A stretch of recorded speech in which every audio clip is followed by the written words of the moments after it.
ليه نشتري المربى من برّه وإحنا نقدر نعملها في البيت؟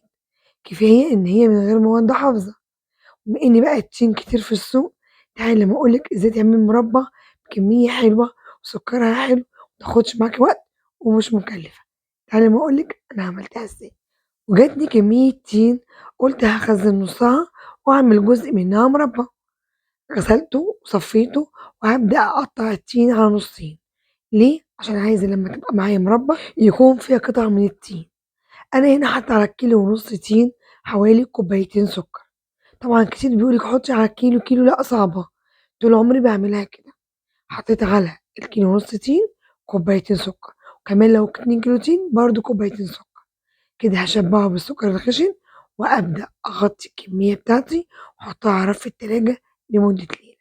وبعد ليلة ده شكل التين بتاعنا بُصّوا نزّل السوائل اللي فيه. هاخد بقى الكمية بتاعتي كده وهافضّيها في حلة تكون واسعة شوية علشان تتحط على النار ما تفورش معايا، كده هانزل بكل الكمية وبالسكر كل اللي موجود معايا، ولو لاحظتوا حاجة أنا ما حطيتلهاش أي سوايل، لأ ده مَيّة التين منه فيه، ولمّا بعد نرفعها على النار وعلى نار هادية أنا ما اقلبش التين، هاسيبها حوالي كده دقيقتين وأبدأ أنزل عليها هنا بعصرة ليمون، نُص عصرة ليمون، وأنا هنا مش هاقلّبه خالص، هاسيبه على النار لمدة حوالي 10 دقايق نار متوسطة لحد ما يكون معايا بالشكل ده،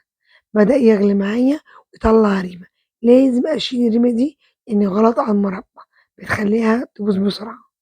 وبعد 5 دقايق كمان ده شكل المربى، طبعًا إيدي فيها عقدت وجميلة جدًا، بس عايزة أوريكم شكلها بس من قريب، هاخد قطعة كده في طبق بُصّوا تقيلة وحلوة وفيها قطع من التين،